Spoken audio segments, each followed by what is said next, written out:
Africaines, Africains, je vous salue respectueusement et fraternellement.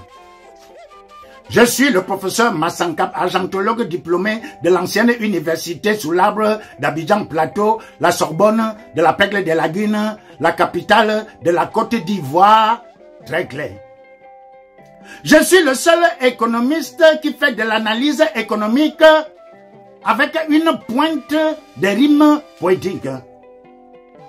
Le Covid-19 nous a révélé qu'en cas de pandémie, les nations industrialisées n'ont plus d'amis. Elles n'ont que leurs intérêts pour leurs économies. En vérité, je vous le dis, le coronavirus commence sa macabre danse en Chine. Du coup, l'économie mondiale se confine. La Chine et l'Europe se contaminent.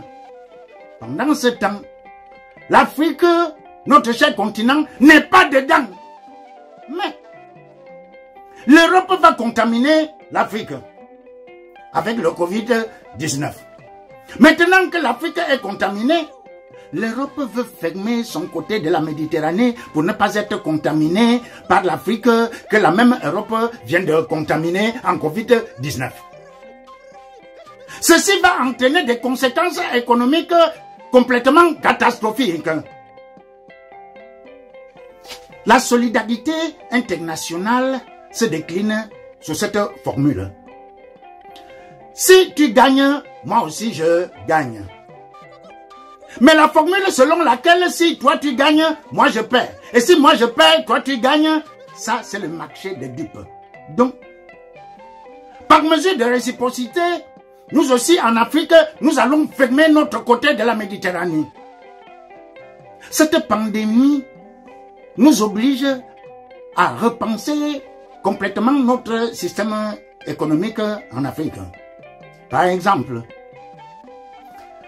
le gaz de l'Algérie doit fournir en énergie le reste de l'Afrique pour booster l'économie de l'Algérie.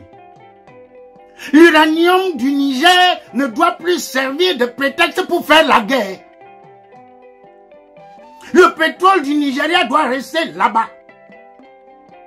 L'or et le diamant de l'Afrique australe ne doivent plus sortir de l'espace continental.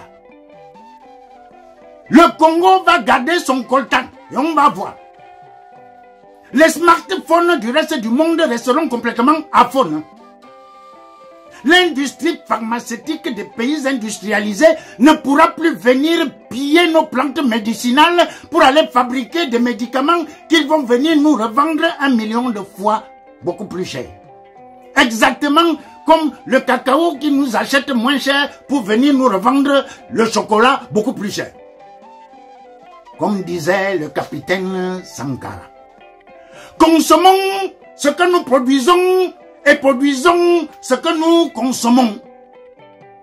Jusqu'à quand allons-nous nous laisser rouler dans la farine de blé alors que nous ne produisons pas du blé? Pourquoi ne pas nous rouler nous-mêmes dans notre propre farine de manioc? Telle est la violente question. Merci beaucoup.